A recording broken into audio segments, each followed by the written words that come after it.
क्या आपने कभी सोचा है कि अगर बच्चे सोचेंगे ही नहीं तो नया कैसे करेंगे?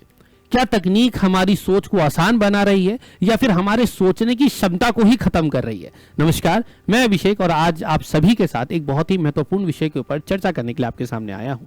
विषय है आर्टिफिशियल इंटेलिजेंस और बच्चों की रचनात्मकता पर इसका क्या प्रभाव पड़ रहा है।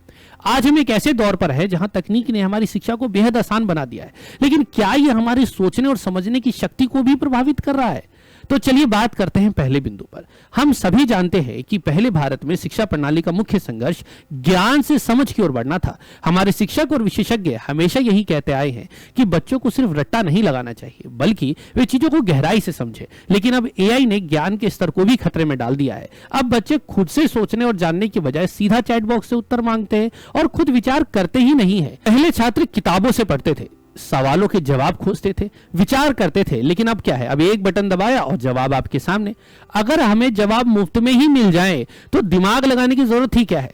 क्या यह ज्ञान की समाप्ति की शुरुआत है? अब बात करते हैं दूसरे बिंदु पर कि एआई किस प्रकार रचनात्मकता पर असर डाल रहा है। रचनात्मकता मतलब क्या है? यानी कि नई चीजें सोचना, कुछ नया बनाना। बच्चे जब समस्याओं को हल करने के लिए अपने दिमाग का इस्तेमाल करते हैं तब भी वे सीखते हैं, लेकिन आज एआई ने हर समस्या का समाधान तैयार कर दिया है। पहले क्या होता था? पहले बच्चे अपनी कल्पना से खुद कहानियां लिखते थे, चित्र बनाते थे, गणितीय सवालों को हल करते थे, लेकिन अब क्या है, एआई पे एक बार क्लिक किया और कहानी आपके सामने तैयार। अपने आप ही खुद ब खुद गणित के सवाल हल हो जाते हैं और चित्र भी खुद ही डिजाइन हो जाता है। अगर एआई ने सब कुछ बना ही दिया है तो अब बच्चों को सोचने या समझने या कुछ बनाने की जरूरत ही क्या है? इसकी क्षमता पर क्या प्रभाव पड़ेगा? आइए तीसरे बिंदु के ऊपर बात करते हैं कि किस प्रकार एआई बच्चों को निष्क्रिय कर रही है।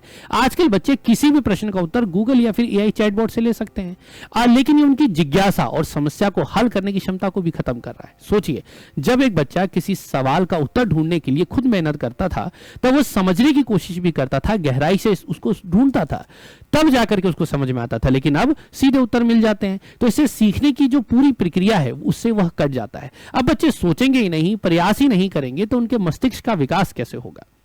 आइए अब समाधान के ऊपर बात करें। सबसे पहले तकनीक का इस्तेमाल करना गलत नहीं है, लेकिन हमें इसे सही तरीके से उपयोग करना सीखना होगा। सबसे पहले हमें क्या चाहिए कि बच्चे खुद सोचे, साथ में एआई का इस्तेमाल ले। एआई को पूरी तरीके से निर्भरता का माध्यम ना बनाए। जो भी रचनात्मक कार्य हैं वो बच्चों को खुद करने के लिए प्रोत्साहित करें। तो आज हम क्या समझ बना पा रहे हैं? तकनीक हमें आगे बढ़ा सकती है, लेकिन अगर हम उसी पर पूरी तरीके से निर्भर हो गए तो ये हमें पीछे भी धकेल सकती है। हमें अपने बच्चों को सिखाना होगा कि सोचना, समझना उतना ही जरूरी है जितना जरूरी टेक्नोलॉजी का इस्तेमाल करना है। अगर रचनात्मकता ही खत्म हो गई तो क्या हमारी आगे आने वाली पीढ़ी सिर्फ बटन दबाएगी या फिर कुछ नया भी बना पाएगी? अरे नया बनाने के लिए नया सोचने की भी तो जरूरत है। तो चलिए, ये हमारी जिम्मेदारी है कि हम बच्चों की सोच को खत्म ना होने दें। आज की शिक्षा व्यवस्था के अंदर ये एक बहुत बड़ी तलवार के रूप में लटक रहा है, दो धारी तलवार के रूप में। यदि आज सजग नहीं हुए तो कल को बहुत नुकसान हो सकता है। वीडियो को ज्यादा से ज्यादा दोस्तों शेयर कीजिएगा, सभी पेरेंट्स को शेयर कीजिए ताकि वो अपने बच्चों को एआई का सही इस्तेमाल सिखा पाए, नहीं तो भविष्य बर्बाद होने में समय नहीं लगेगा। फिलहाल अभी के लिए इतना ही। Signing off.